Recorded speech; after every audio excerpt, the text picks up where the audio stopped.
안녕하세요. 아이고 축하합니다. 네, 감사합니다. 요즘 어떻습니까? 요새 잠을 못 잡니다. 그쵸? 애가 잠을 안 자요. 사실은 아이가 잘 자는 게 효도하는 겁니다. 그러니까요. 그런 면에서는 좀 불효자인 것 같아요. 선생님, 제가 오늘 찾아온 이유는 출산하고 나면 괜찮을 줄 알았는데 산후에도 또 관리를 해야 된다, 뭐 이런 얘기들이 있더라고요. 사실 산후 관리가 굉장히 중요하죠. 그런데 산 전에는 사람들이 관리하는 법을 제대로 잘 아는데 산후에는 잘못 아는 경우들이 굉장히 많아요. 그게 우리나라의 전통적인 산후조리 문화와 좀 관련이 있는데요. 저 같은 경우는 외국인들이 많이 오는 대학병원에 있어갖고 외국인들, 그러니까 예를 들어서 아프리카나 이렇게 미국, 이런 러시아 이런 분들이 많이 애를 낳단 말이죠. 네. 그분들은 우리나라랑 다릅니다. 전 세계적인 어떤 그 산후 문화를 알 수 있군요. 딱 아기 낳자마자 찬물에 딱 샤워하고 스테이크 딱 썰면서 코카콜라 딱 마시고 이런 분들도 있고. 그러면 그분들이 다 산후에 다 골골대느냐? 사실 이런 건 아니거든요. 제가 느끼는 의사로서의 산후조리는 좀 똑똑하게 해야 된다. 옛날에는 그냥 아유 내가 아프니까 누웠지. 이 산후조리는 착하게 한 거고, 앞으로 우리가 이 스마트 시대에 착한 거 안 되잖아요. 똑똑하게 하죠. 오늘 그걸 제가 하나씩 풀어 드리겠습니다. 그러면 선생님이 생각하기에 이 산후 관리에 있어서 가장 중요한 건 어떤 거라고 좀 생각하시나요? 3kg에서 4kg가 된 아이가 좁은 산도를 통해서 나왔단 말이죠. 엄마는 아이를 낳기 위해서 온몸의 코어와 모든 근육을 집중해서 아래로 밀어냈고, 그 다음에 나의 골반은 아기를 낳기 위해서 벌어졌고, 자, 우리 몸은 진짜 커다랗게 한번 변한 거예요. 출산 때문에. 자, 그럼 어떻게 되느냐? 조여야겠죠. 이게 원래 상태대로 돌아간단 말이죠. 의학적으로 이게 원래 상태로 돌아가는 기간은 약 6주 걸립니다. 이걸 산욕기라고 하는데, 이 산욕기 동안 우리 몸은 내가 아이를 위해서 많이 남아 돌던 피도 정상적으로 돌아가야 되고, 늘어났던 배, 피부, 머리카락 모든 호르몬이 정상적으로 돌아가야 되는데, 이 돌아가는 것들을 좀 더 내가 좀 도와주면 되겠죠. 그게 바로 운동과 먹는 것, 그리고 쉬는 것, 이 세 가지로 크게 볼 수가 있겠습니다. 운동과 먹는 것, 쉬는 것, 이렇게 세 가지를 꼽아주셨는데, 이게 사실 제가 생각해 보니까 이 운동을 저도 안 그래도 우리 아내에게 같이 하자고 했거든요. 그랬더니 이게 산모가 이제 출산을 하고 뭐 몇 달이 있어야 운동을 시작할 수 있다, 이렇게 얘기하던데 이거는 사실이 아닌가요? 다 거짓말입니다. 그냥 이게 내가 힘들었으면 쉬는 건 좋은데, 사실 요즘의 개념은 조기 부행, 그 다음에 조기 운동, 조기 사회로의 복귀가 오히려 내 몸 상태로 더 빨리 돌아간다라고 텍스트에도 나와 있습니다. 과거에는 사실 먹고 자는 게 너무 힘들었잖아요. 그렇기 때문에 이 임신하고 출산의 모든 것들을 다 쏟았단 말이죠. 모든 인간들은 다 그렇습니다. 이제 먹는 거가 굉장히 힘든 시절에는 이 출산이라는 게 나의 영양을 헤쳐가면서 모든 것들을 주었던 시기지만, 우리가 이제 산업혁명을 지나면서 굉장히 좀 잘 살게 됐잖아요. 그러면서 내 몸은 오히려 과영양 상태로 돼 있기 때문에 아기가 낳더라도 내 몸은 그 영양으로 많이 덕지덕지 남아 있어요. 그거를 잘 태워줘야 됩니다. 이게 6개월 내로 정상적으로 체중이 돌아와야 되는데, 그렇지 않은 걸 우리가 산후 비만이라고 하는 거거든요. 우리가 간단히 생각해도 원래 상태의 몸무게로 돌아가야 되는 거고, 그로 인해서 할 수 있는 내 운동이 필요하다는 거죠. 그렇기 때문에 누워있기만 한다 그러면 오히려 나는 근력이 손실이 되니까 기초 우리 체력 자체가 나빠지는 거죠.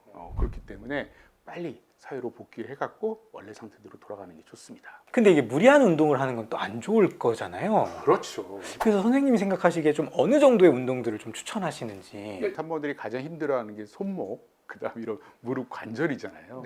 관절을 좋게 하려면 일단은 관절은 쉬는 게 좋아요. 안 쓰는 게 좋지만, 이게 계속해서 안 쓴다고 좋아지는 게 아니라 천천히 얘를 강화해 줄 필요는 있잖아요. 그래서 간단한 스트레칭으로 관절과 관절 사이에 있는 인대들을 조금씩 쬐주는 게 좋습니다. 그래서 가벼운 스트레칭을 좀 더 시작을 하고요.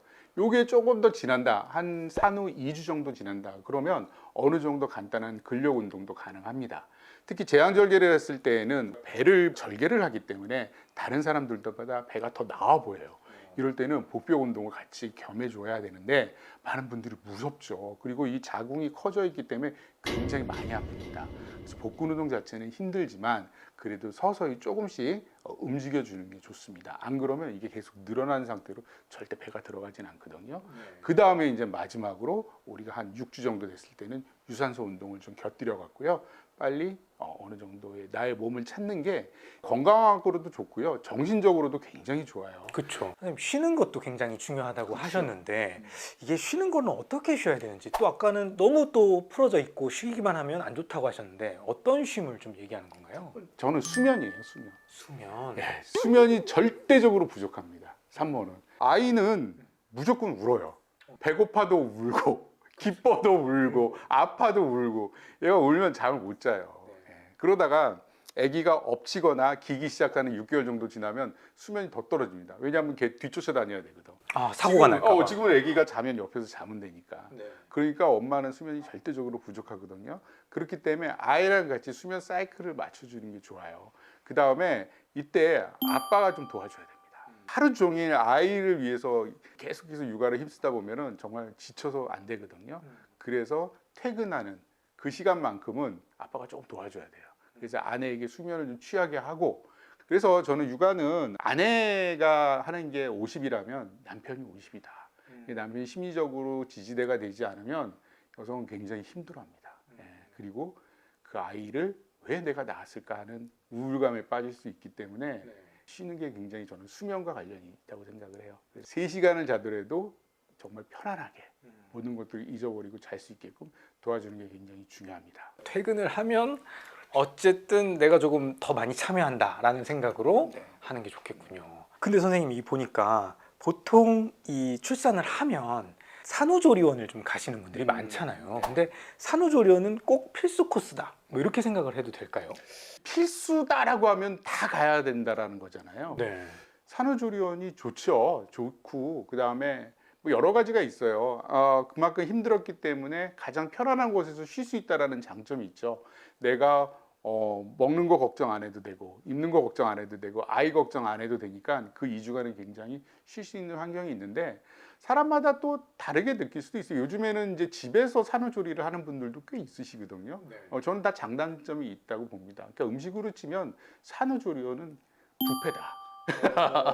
누구나 다 평균 이상으로 다 좋아하는 곳이고 편안한 곳이고, 그렇지만 또 집밥을 좋아하는 분들도 있잖아요. 근데 산후조리원의 장점 중에 가장 중요한 건 뭐냐면 다들 엄마 초보기 때문에 내가 수유를 하거나 기저귀 하나 못 가는 엄마들도 굉장히 많거든요. 그런 모든 것들을 교육을 해주잖아요. 그렇기 때문에 그 2주간을 알차게 배울 수가 있다. 하지만은 가격이 좀 비싼 건 또 문제일 수도 있기 때문에 저는 꼭 산후조리원에 안 가더라도 조금은 좀 현명하게 하시는 분들도 요즘 많기 때문에 좀 참고하셨으면 좋을 것 같습니다. 그 선생님이 이제 먹을 것도 좀 조심해야 된다라고 말씀해 주셨는데 어떤 음식들을 좀 먹는 게 좋나요? 일단은 과거의 보양식이라는 거는 다 피하면 좋습니다. 예를 들어서 가물치를 또 우리 시어머님이 해줬다. 그냥 남편 주십시오. 버리긴 아까우니까. 네. 그게 왜냐하면 과영양, 과콜레스테롤은 아까도 얘기했지만 내가 남아있는 영양분을 태우기에는 안 좋죠.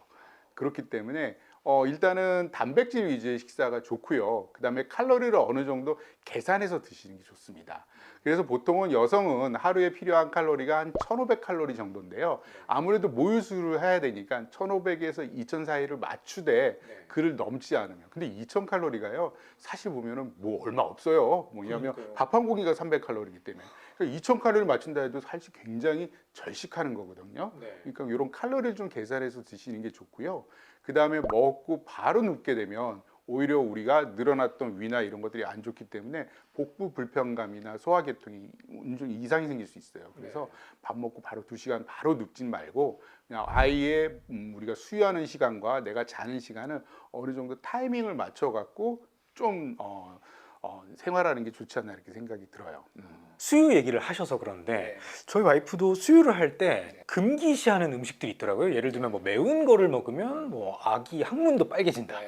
네, 아니면 뭐 단 걸 먹으면 뭐 아기한테 뭐 혈압 같은 게 올라간다. 이런 것들도 있던데 이런 거는 좀 사실인가요? 초콜릿을 먹으면 이가 까매지나요? 그건 아니잖아요. 그렇죠, 그렇죠. 네, 그건 아니고요. 일단 매운 것 자체는 사실은 자극적이기 때문에 뭐 권하지는 않지만 일단은 모유 수유로 내 영향이 가잖아요. 가장 중요한 게 중금속에 오염된 건 드시지 않는 게 좋겠다.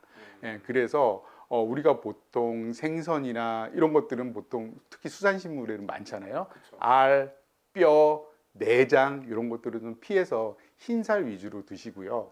곁들여서 샐러리 같은 것도 좋고 그 다음에 또 하나 해야 될 게 산후에 또 변비가 있는 분들이 많아요. 그래서 우리가 아기를 낳고 그 다음에 특히 이제 임신을 유지했던 호르몬 자체가 장 운동에 영향을 미쳐갖고 변비가 오거든요. 그렇기 때문에 우리가 장 운동을 좀 활발하게 하는 식이섬유를 좀 많이 섭취해 주고요. 그 다음에 뭐 유산균이나 기타 뭐 장 운동이 좋은 여러 가지 것들을 곁들이는 게 좋지 않나. 장 운동 굉장히 중요하거든요. 우리 면역의 70%는 장에 있다는 얘기를 많이 하잖아요. 그만큼 떨어졌던 면역을 회복하는 것도 굉장히 중요하기 때문에 장 운동에 힘쓰는 것도 좋습니다. 그러면 선생님이 딱 요거 먹으면 진짜 산후 관리에 최고다. 이런 음식들은 좀 어떤 게 있을까요? 제가 뭐 하나 준비를 했는데 드시겠어요? 요리하는 의사 선생님이니까 네. 요걸 저희는 노리고 왔습니다. 별건 아니고 잠깐 있어봐요. 선생님 이 미역국이 조금 보통 미역국하고는 조금 다른 것 같은데 네. 이 미역국은 어떤 미역국인가요? 이거는 정성이 없으면 못 끓이는 미역국인 거죠. 이게 끓이는 방법도 그냥 정성이 다 들어가야 돼요. 고기를 한 1시간 반 정도 푹 삶은 다음에 네. 그 국물에다 그냥 미역만 넣은 겁니다. 아 그래요? 생각보다 오래는 걸리지만 좀 간단하네요. 그렇죠. 질 좋은 미역을 구해야 되고 좋은 부위에 고기를 사야 되고 1시간 반 동안 내가 푹 끓일 수 있는 끈기가 있어야죠. 아내와 아이를 생각하면서 좀 내가 음식을 좀 해봐라 그래서 미역국을 만들었습니다. 산부인과 의사하면서 저만큼 미역국 많이 먹어본 사람 있겠습니까? 제가 전국을 미역국을 다 먹으러 다녔는데 제가 그걸 다 먹고 이렇게 끓여야겠다 그래갖고 제가 만들어낸 겁니다. 미역국이라는 게 사실 지방마다 다 다르거든요. 바닷가 쪽에 가면은 생선을 갖고 끓이기도 하고요. 네. 근데 그때 메인 되는 재료는 누가 준비했는 줄 알아요? 시아버지가. 이 시아버지가 진짜 며느리를 위해서 고기도 준비하고 생선도 말리고 그렇게 해서 끓인 미역국이 이게 온 가족들이 아기 탄생을 위한 희망과 그 다음에 진심이 담겨 있는 요리라고나 할까요? 한번 제가 먹어볼게요. 고기랑 같이 해서. 같이 드십니다. 네. 그렇네요. 고기 향이 확 나요. 확 나죠. 네. 그리고 이 고기가 지방이 좀 적은 그런 부위라서 그런지 굉장히 이렇게 담백하게 씹히고 너무 맛있네요. 이 국의 키는 고기입니다. 그래서 보통 우리가 뭐 참기름도 넣고 후추도 넣잖아요. 이 국에는 하나도 안 들어가고 고기에만 양념이 돼 있는 거예요. 아 그래요? 참기름과 후추가 고기에 양념이 돼 있어서 그 고명이 국 속에 싹 녹으면서 양념도 싹 나오게끔. 그게 이 요리의 아주 핵심이라고 볼 수 있죠. 레시피가 좀 어려우면 사실 따라하기가 어려울 것 같은데 이 음식은 좀 어떤가요? 간단히 말하면 이제 저는 사태랑 양지를 썼고요. 한 근 한 근씩 사갖고 잠길 정도로 물을 붓습니다. 근데 좀 그래도 우리가 향신채를 넣으면 양파, 대파, 마늘 좀 듬뿍 넣어주시고요. 1시간 반 정도 끓으면 얘네들이 푹 삶아져요. 자, 그거를 건진 다음에 소금으로 간만 해주면 됩니다. 그리고 양지는 잘게 찢어서 참기름이랑 조선간장이랑 간을 해주고요. 마지막에 같이 넣으면 됩니다. 간단하죠, 너무? 네, 생각보다 간단해서 네. 이 남편들이 이렇게 아내를 위해서 해줘도 될 것 같아요. 남편의 생일도 아내가 미역국을 끓여주고 시어머니, 친정어머니 다 아내가 미역국을 끓여주는데 아내 생일은 누가 끓여줘야 돼요?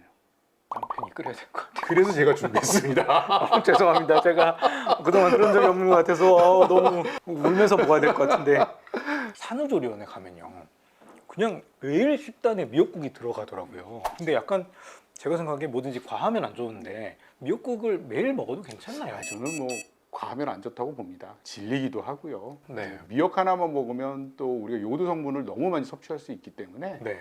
일단은 뭐 한두 끼 정도는 드시고 그 다음부터는 먹고 싶은 거 드시면 됩니다. 선생님 오늘 제가 산후 관리를 어떻게 하면 좋을지 선생님께 많이 여쭤봤는데요. 마지막으로 한 줄 처방전 부탁드리겠습니다. 아이는 아내가 낳지만 기르는 건 남편과 아내 둘이 협력으로 이루어집니다. 산후 관리는 아내 혼자뿐만 아니라 남편이 꼭 옆에서 50% 이상 도와줘야 건강한 산후 관리가 될 것 같거든요. 네. 꼭 명심하시고요. 두 분이 영양, 운동, 힘쓰는 산후 관리 됐으면 좋겠습니다. 산후 관리는 뭔가 아내의 몫이라고 생각을 했는데 지금 생각해 보니까 저도 정말 할 일이 많아서 저도 많이 동참을 해야겠다라는 생각을 많이 했습니다. 네, 선생님 오늘 말씀 감사합니다. 대한민국 국가대표 충격파 스톨즈 메디칼. 다 똑같은 충격파가 아닙니다. 병원에서 스톨즈를 확인하고 치료받으세요.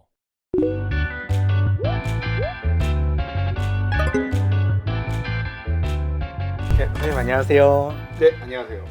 선생님 저희 와이프가 임신을 했는데 입덧이 굉장히 심했거든요. 근데 이제 조금은 좀 입덧이 가셔가지고 그래서 조금 이제 맛있는 거 좀 먹어보려고 하는데 임산부들은 어떤 것들을 좀 먹으면 좋을까요? 임신. 네. 일단 축하합니다. 감사합니다. 저는 임신한 걸 보면 제가 한 것처럼 늘 기뻐요. 요즘 너무 애를 안 낳다 보니까 네. 큰일 하시는 겁니다. 아유 감사합니다. 예, 지금 몇 주 정도 되셨죠? 저희 와이프 이제 한 15주 정도, 14주. 14주. 네. 이제 막 입덧이 지나는 그 시기인데. 네네. 네. 임신 때는 사실은 이 시기별로 좀 먹어야 되는 게 있죠. 초창기 때 어떻게 입덧을 좀 많이 했나요? 네, 많이 했습니다. 그래서 음식을 먹으면 막 토하기도 하고, 네. 일단 막 못 먹겠다고 하고. 70%는 이렇습니다. 사실 그래서 12주까지는 몸에 좋은 걸 먹는 게 아니라 내가 몸이 편한 걸 먹어야 돼요. 그래서 그게 초콜릿이든 그게 단 설탕이든 어쨌든 내가 편한 걸 먹으면 되고, 두 번째는 억지로 먹을 필요는 절대 없습니다. 초기 때 혹시라도 내가 이게 너무 안 먹어서 아기가 안 자라는 거 아니야? 아기한테 좀 죄 짓는 것 같아. 아닙니다. 아이는요 엄마한테 딱 달라붙어 갖고 영양분을 아주 쏙쏙 그냥 다 그냥 자기가 섭취를 하고 있으니까 오히려 엄마 몸이 편해야 돼요. 그럼 아이도 편해집니다. 이런 생각을 하면 되기 때문에 절대 억지로 드시지 말고요. 단 이게요 입덧이요 배고프면 더 심해집니다. 아침에 사실은 제일 심해요. 일어나자마자. 맞아요. 네, 그때도 그래서 그런 것 같아요. 책에 보면 모닝 시크니스 이렇게 해갖고 우리가 양치질하다가 하는 게 입덧입니다. 이게 뭐냐면 공복이라서 그러거든요. 네. 그래서 공복을 조금 채워주는 선에서 드시는 게 좋아요. 어떤 음식이든 다 됩니다. 술과 담배와 안 좋은 약 빼놓고는 네. 대부분 다 되니까 너무 걱정하지 마시되, 그다음 두 번째로 그래도 나는 뭐 그렇게 입덧이 심하지 않아 이런 분들 있잖아요. 네. 그럼 뭘 드셔야 되느냐? 엽산이 많은 걸 드시는 게 가장 좋습니다. 엽산이라고 하는 거는요, 우리가 세포 분열을 하는데 연료가 돼요. 이 연료가 많아야 세포 분열도 활발하게 일어날 거 아니에요. 네. 근데 연료가 부족하게 되면 세포 분열을 못하는 가장 취약한 곳이 바로 신경관계입니다. 신경관계는요, 막 그냥 다른 것보다 세포 분열이 너무 빨라요. 그래서 엽산이 부족하면 신경관 결손이 생긴다는 게 이런 거고, 우리가 보통 이렇게 600mg씩 이렇게 먹잖아요. 그런 이유가 이런 건데, 사실 그냥 합성된 그런 약보다는요 음식으로 먹는 게 훨씬 더 흡수가 좋습니다. 어디 제일 많으냐? 녹황색 채소에 제일 많아요. 그래서 샐러드나 이런 것처럼 녹황색 채소를 드시고요. 그 다음에 과일 풍부하게 드시고 이렇게 드시는 게 초반에 가장 좋을 것 같습니다. 12주부터는 이제 입덧이 조금 면해졌거든요. 그럴 때는 적절하게 드시는 게 가장 좋은데요. 보통 이제 30주 때까지는요 체중이 많이 안 늘리는 선에서 드시는 게 굉장히 좋습니다. 왜냐하면 이때 체중이 너무 많이 늘어나게 되면 후기가 좀 힘들 수 있어요. 그래서 될 수 있으면 탄수화물을 좀 줄이고요. 그 다음에 채소와 단백질의 양을 늘리는 게 가장 중요합니다. 그 어떤 음식이든 좋아요. 근데 너무 자극적인 걸 피하시고요. 기름진 것도 피하시는 게 좋은 게, 이 자체가 내 몸에 트러블이 좀 생길 수 있습니다. 그래서 조금 신선한 거 위주로 내 아이도 건강해야 된다라는 이런 태교의 개념으로 좀 드시는 게 훨씬 더 좋고요. 그 다음에 30주부터 지나게 되면은 이 몸이 너무너무 무겁잖아요. 네. 그리고 이제 소화가 잘 안 됩니다. 이 자궁은 이미 이제 우리가 위를 압박하기 시작하기 때문에 위가 소화시키는 능력이 한 30에서 40% 정도 떨어집니다. 그래서 이때는요 될 수 있으면 소화가 잘 되는 음식으로 드시되, 먹는 방식이 평상시 내가 한 그릇을 먹었다 그러면 한 반 정도만 드시는 게 좋아요.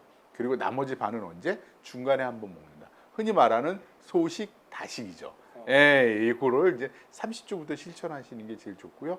될 수 있으면 아까도 얘기했지만 너무 고형식이나 너무 고기보다는 좀 부드러운 음식으로 드시는 게 더 좋습니다. 아기가 먹고 싶어서 내가 먹는 거야 이런 얘기 많이 하거든요. 근데 진짜 그런 건가요? 다 핑계입니다. 아 그래요? 예. 아, 애기가 뭐 먹고 싶은 게 뭐 있겠습니까? 본인이 먹고 싶은 거죠. 아, 예. 그렇군요. 그런 게 있어요. 내가 임신 때는 아무래도 저거 먹고 싶은데 라면 하나 먹고 싶은데 그래도 내가 몸 생각하고 이뻐져야지 하는 게 다 여자들의 마음 아니에요. 그래서 네. 못 먹다가 이제 임신했으니까 내가 한번 이제 아이 핑계 대고 나 라면도 좀 먹어보고 밤에 진짜 치킨도 좀 먹어보고 못했던 거 다 해볼 거야. 저는 충분히 다 이해합니다. 예, 그 맞는 얘기지만 결국은요 요즘 문제가 되는 건 뭐냐면 산후 비만이 좀 문제가 되는 거거든요. 우리가 임신 때 보통 한 12kg 정도 찌면 돼요. 정상 체중인 경우에 내가 평상시보다 좀 비만했다 그러면 임신 동안 12kg 미만으로 한 10kg에서 9kg 정도 체중을 늘리면 되고요. 너무 좀 말랐어 그런 경우에는 한 15kg까지 찌울 수 있거든요. 이건 왜 그러냐면 잉여의 나의 칼로리는 다 살이 될 수 있는 거고요. 이 살이 출산 후 6개월까지 정상으로 못 돌아오면 이걸 산후 비만이라고 그럽니다. 근데 이 산후 비만이 왜 중요하냐? 이게 나중에 애를 낳으면요. 내가 몸이 전보다 좀 불어 있잖아요. 비만해 있잖아요. 그러면 첫 번째 옷이 안 맞죠. 화가 납니다. 그리고 임신이라는 거는 내 감정 기복이 굉장히 심하기 때문에 평상시 화보다 몇 배로 다가올 수가 있어요. 그러니까 잘 나가질 않아요. 그리고 또 어떻게 합니까? 집에서도 시켜 먹게 되죠. 살은 더 찝니다. 그러다가 남편이 거기 동조하면 금세 또 둘째를 가져요. 그렇기 때문에 이게 굉장히 우울해지는 얘기들이거든요. 네. 그래서 이 산후 비만이라는 거는 임신 때부터 내가 조금씩 준비하는 게 좋다. 너무 많은 열량을 섭취하지 마시고요. 적당량. 그래서 칼로리도 요즘은 계산하는 어플도 너무 많고 그래요. 그래서 맛있는 거를 드시되 적당량 드시자.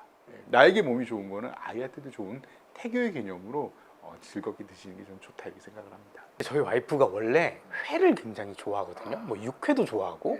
그런데 임산부는 회를 먹으면 안 된다. 뭐 이런 얘기도 있던데 괜찮은 건가요? 저는 회도 맛있게 먹으라고 얘기를 합니다. 아, 먹어도 괜찮아요. 단 신선한. 신선한. 이게 옛날과 지금 뭐가 다르냐면 이런 음식에 대한 위생관념이 다 달라졌기 때문에 일반 음식점에서 파는 음식도 굉장히 깨끗하게 나옵니다. 그래서 상한 음식을 먹는 일이 거의 없어요. 신선한 회를 드시면 저는 충분히 괜찮다 이렇게 생각을 하는데요. 단 피해야 될 게 뭐냐? 이 회를 먹는 시기 이렇게 더울 때 이제 8월 9월이면 비브리오 같은 폐혈증들이 많잖아요. 이런 시기적으로 좀 피해야 되고 두 번째는 기생충이 있으면 안 돼요. 왜 그러냐면요. 고래회충 얘기를 자주 듣는데 오징어회 같은 경우는 고래회충, 우리가 흔히 말하는 아니사키스라는 그런 회충인데요. 얘네의 특징은 약으로 박멸이 안 됩니다. 내시경으로 얘네들을 제거를 해줘야 돼요. 점막을 뚫고 막 나가거든요. 자, 근데 임산부가 내시경을 한다는 게 너무너무 힘든 일이에요. 복압이 증가돼 갖고 이 내시경 자체가 힘들거든요. 그렇기 때문에 이런 회들은 피하자. 이런 것만 좀 주의해 드시면은 저는 큰 문제가 없다고 생각을 합니다. 날 것보다는 익혀서 드세요. 이건 뭐 틀린 얘기는 아닌 거죠. 그리고 아까 선생님이 과일을 먹는 게 굉장히 좋다 뭐 이렇게 말씀을 하셨는데 혹시 좀 먹으면 안 되는 과일 이런 것도 있나요? 먹으면 안 되는 과일들은 없는데 주의해야 될 거. 맛있는 과일을 피하세요. 맛있는 과일이 왜 문제가 되냐? 칼로리가 굉장히 높아요. 당도가 높기 때문에 칼로리가 높습니다. 특히 과일의 당은 단순당이기 때문에 내 칼로리를 갑자기 높일 수가 있어요. 임신이 되면은 임신성 당뇨가 항상 문제가 되는 거거든요. 내가 무슨 당뇨가 있어서 이렇게 젊은 나이인데 아닙니다. 임신 때는요 인슐린 작용 자체가 떨어지기 때문에 누구나 다 당뇨가 될 수 있는 그런 기회가 있는 거예요. 그렇기 때문에 당이 확 높은 거를 좀 피하시는 게 좋은데요. 자, 그래서 후식으로 과일을 먹는 거를 그렇게 추천하지는 않습니다. 밥을 먹고 거기다가 내가 단 포도를 먹었다 그러면 당이 확 올라가게 되는 거죠. 그래서 이러한 과일들은 조금 쉬었다가 한 2시간 정도 있다가 내가 이제 간식으로 먹는 게 좋고요. 가장 당도가 낮은 건 흔히 말하면 맛없는 과일들이잖아요. 토마토는 물론 토마토 좋아하는 사람도 있지만 이와 같은 당이 떨어지는 게 오히려 내 몸에는 굉장히 좋다 이렇게 저는 생각을 합니다. 그리고요 선생님 그 여성분들이 사실 커피 굉장히 많이 먹잖아요. 근데 임산부들이 커피 먹는 걸 약간 좀 고민하시는 분들이 많은데 커피는 좀 어느 정도까지만 먹는 게 좋을까요? 제가 제일 많이 듣는 질문 중에 하나가 선생님 저 커피 먹어도 돼요? 뭐 이런 얘기인데 사실 이제 커피가 어느덧 우리는 그냥 문화가 됐잖아요. 네. 예, 임신 때 커피를 먹지 말라는 얘기는 너무 잔인한 얘기예요. 10개월 동안. 그래서 저는 좀 먹으라고 합니다. 예, 커피 먹어도 아기가 까매지지 않습니다. 그러면 이제 엄마가 안심을 하는데 자 문제는 뭐냐? 이 카페인이거든요. 이제 카페인은 우리 몸에 어떤 역할을 하냐면 아까 제가 잠깐 괄약근 얘기를 했는데 식도와 위를 연결하는 괄약근이 있습니다. 이 괄약근이요 꽉 쥐어줘야 음식물이 위로 역류를 하지 않겠죠. 그런데 임신이 되게 되면 자궁이 올라오면서 위를 잠깐 압박을 하니까 음식물이 자꾸 위로 올라가려고 해요. 괄약근이 느슨해집니다. 근데 카페인이 이런 것들을 더 느슨하게 시켜요. 그래서 자꾸 역류성 식도염이 생기는 거죠. 음식물이 올라와서 역류가 되니까 기도를 자극하죠. 기도를 자극하니까 기침을 하죠. 기침을 하니까 복압이 증가되죠. 이게 계속해서 악순환을 돌게 된다는 거죠. 그래서 카페인은 많이 드시진 않되 아유 하루에 한 잔 먹는 거 그게 저는 정신 건강에서 좋다. 힘들지 않으면 즐겨라. 카페인이 없는 걸 드셔도 되고요. 정 맛있으면 한 잔 정도는 드시라고 얘기를 합니다. 근데 그 한 잔도 이렇게 뭐 벤티 사이즈가 있고 이렇게 톨 사이즈가 있는데 어느 정도까지는 괜찮을까요? 굉장히 디테일하시네. 네, 그냥 맛있게 한 잔 드십시오. 맛있게 벤티든 스몰이든. 네. 선생님 아까 그 술 담배 좀 주의하라고 하셨는데 그 맥주 한 잔 정도는 좀 이렇게 먹으면 안 될까요? 안 됩니다. 네. 네, 맥주는 또 안 되고요. 예, 술은 안 돼요. 술은 안 되고 이런 것 의외로 진짜 저한테 많이 질문하는데 제가 그때마다 하는 얘기가 이 맥주 한 잔을 참지 못하면 엄마로서의 아직 자격이 안 된 것 같다. 이 정도 우리 10개월은 좀 참을 수 있어야 되지 않느냐 이런 얘기를 합니다. 맥주를 얼마만큼 먹고 뭘 먹고에 대한 정확한 연구는 사실 많지는 않아요. 그렇지만 맥주를 먹게 되면 맥주만 먹는 건 아니죠. 늘 거기에 따른 여러 가지 음식들을 많이 먹게 되고요. 사실 술이 한 잔으로 끝나는 거죠. 본 적이 없습니다. 한 잔이 두 잔이 되고요. 그다음에 오늘 먹었는데 내일 또 먹게 되고요. 술이라는 건 그런 거예요. 이거는 단호하게 끊어야 됩니다. 담배 역시 마찬가지고요. 최근에 흡연하는 산모들도 꽤 늘어나긴 하는데 아이를 가졌을 때는 그때만큼은 꼭 끊으시기 바랍니다. 다른 음식들은 좀 다 괜찮다 먹어도 된다 하시는데 요거는 좀 단호하시군요. 안 됩니다. 그렇군요. 절대 안 되는 거군요. 그리고 그 간접 흡연 이런 것도 안 좋나요? 아기한테? 절대 특히 남편분들 담배 끊으셔야 됩니다. 남자들의 담배 습관은요 아기를 가졌을 때와 같지 않았을 때는 아니거든요. 지금까지 편안하게 사셨다면 지금부터는 끊으셔야 되는 게 맞습니다.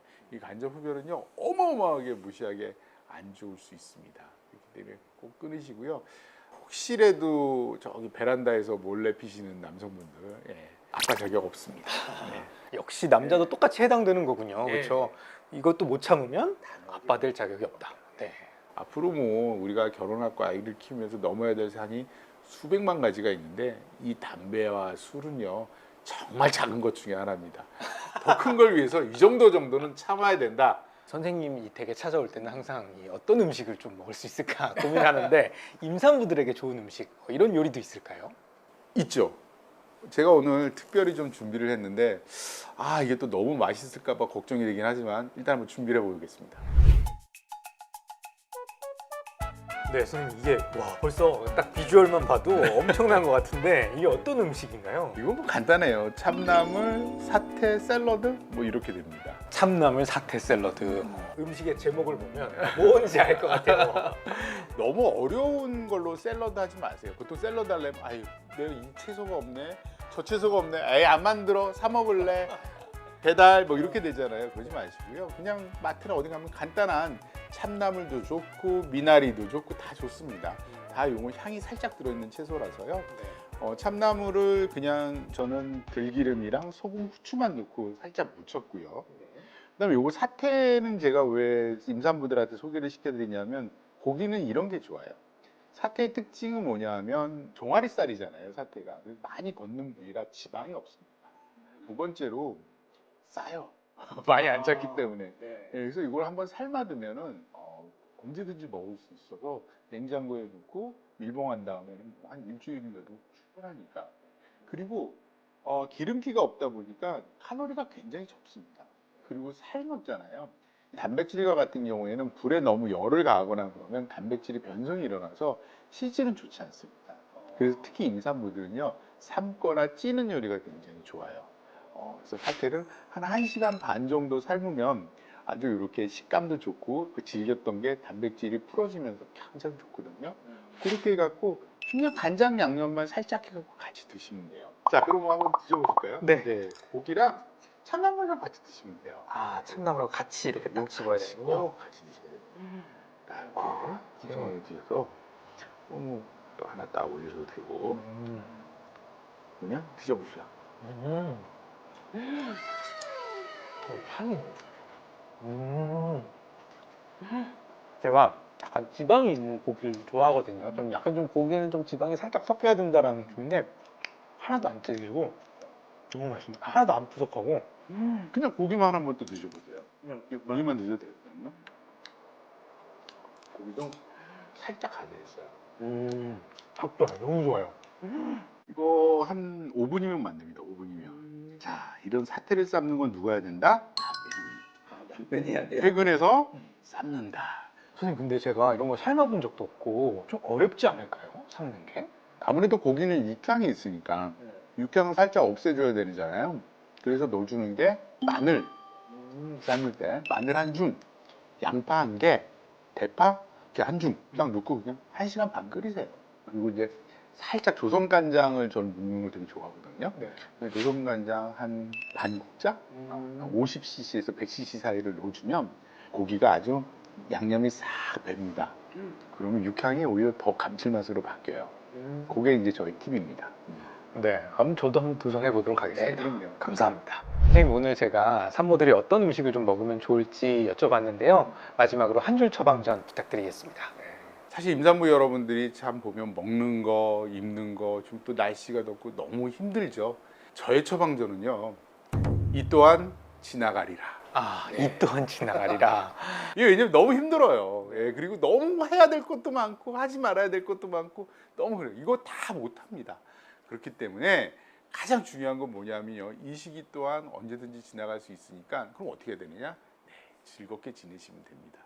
그래서 내가 항상 고민하는 거는 아이들도 고민합니다. 근데 내가 즐거우면 아이들도 즐거워요.